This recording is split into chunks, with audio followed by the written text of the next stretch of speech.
দর্শক জানিয়ে দেব আজকে আমাদের হাতে থাকা সর্বশেষ আপডেট বাংলা সংবাদ। শুরুতে থাকবে সংবাদ শিরোনাম, পরে বিস্তারিত। এখন জানিয়ে দিব, ব্যর্থ হয়েছে কর্মসূচি, নেতাকর্মীদের নতুন নির্দেশনা দিল আওয়ামী লীগ। তারপর জানিয়ে দেব, গণ অধিকার পরিষদের সভাপতি নুরুল হক নূর মনে করেন ফাঁসির দড়িতে হাসনাত না, সবার আগে ঝুলবে বিএনপি জামায়াত। এবং সর্বশেষ জানিয়ে দিব, জিয়া আরফানেস স্টাম্প মামলা, খালেদা জিয়ার 5 বছর বহাল ও 10 বছর বাড়ানো সাজার রায় স্থগিত। আসসালামু আলাইকুম, আমি হাসিবুল ইসলাম রকি আছি আপনাদের সঙ্গে। এতক্ষণ শুনছিলেন সংবাদ শিরোনাম, এখন শুনবেন বিস্তারিত। আজকের গুরুত্বপূর্ণ খবরটি জানতে ভিডিওটি না টেনে সম্পূর্ণ দেখুন। দলের নেতাকর্মীদের নতুন নির্দেশনা দিয়েছে আওয়ামী লীগ। নেতাকর্মীদের ফেসবুক সহ সামাজিক যোগাযোগ মাধ্যমে ব্যক্তিগত তথ্য দেওয়ার বিরুদ্ধে সতর্ক করা হয়েছে দলের পক্ষ থেকে।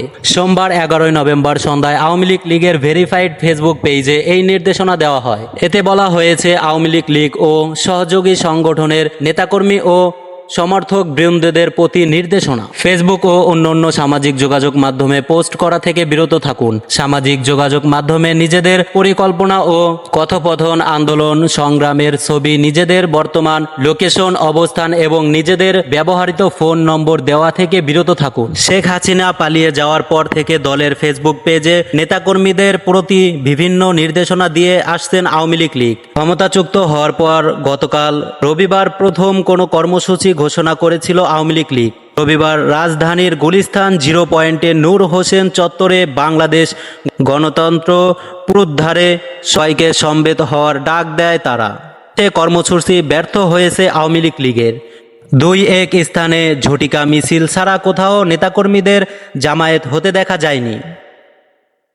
গণ অধিকার পরিষদের সভাপতি নুরুল হক নূর মনে করেন ফাঁসির দড়িতে হাসনাত না, সবার আগে ঝুলবে বিএনপি জামায়াত। সরকার ব্যর্থ হলে ছাত্রদের আগে রাজনৈতিক দলগুলোর নেতাদের ফাঁসির দড়িতে ঝুলতে হবে বলে মনে করেন গণ অধিকার পরিষদের সভাপতি নুরুল হক নূর। বৈষম্য বিরোধী ছাত্র আন্দোলনের অন্যতম সমন্বয়ক হাসনাত আবদুল্লাহর বক্তব্যের বিষয়ে প্রশ্নের জবাবে মঙ্গলবার 12 নভেম্বর সময় টেলিভিশনে একথা তিনি বলেন।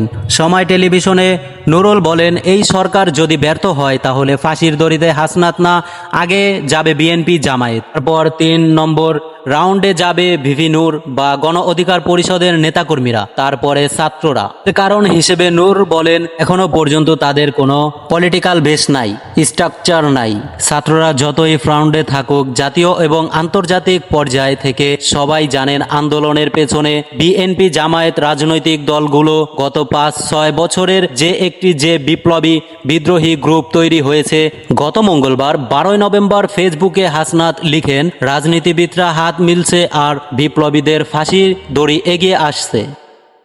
জিয়া আরফানেস স্টাম্প মামলায় বিএনপির চেয়ারপারসন খালেদা জিয়াকে দেওয়া সাজার রায়ে কার্যকারিতা স্থগিত করেছেন আপিল বিভাগ। সাজা বাড়িয়ে হাইকোর্টের দেওয়া রায়ের বিরুদ্ধে খালেদা জিয়ার করা পৃথক লিভ টু আপিলের অনুমতি চেয়ে আবেদন মঞ্জুর করেছেন সর্বোচ্চ আদালত। আপিল বিভাগের জজ বিচারপতি মোহাম্মদ আশফাকুল ইসলামের নেতৃত্বাধীন 3 সদস্যের আপিল বিভাগ আজ সোমবার এই আদেশ দেন। ফলে রায়ের বিরুদ্ধে এখন খালেদা জিয়া আপিল করার অনুমতি পেলেন।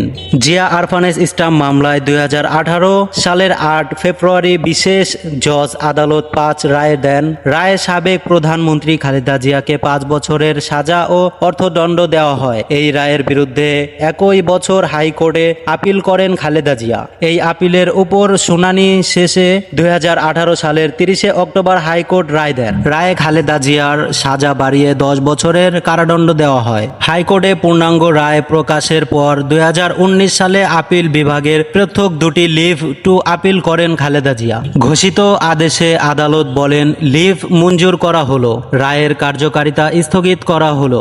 আদেশের পর খালেদা জিয়ার আইনজীবী কায়সার কালাম প্রথম আলোকে বলেন, সাজা সংক্রান্ত উভয় রায়ের কার্যকারিতা স্থগিত করেছেন আপিল বিভাগ। রায়ের বিরুদ্ধে বিএনপি চেয়ারপারসন করা লিভ টু আপিল মঞ্জুর করে এই আদেশে দেওয়া হয়।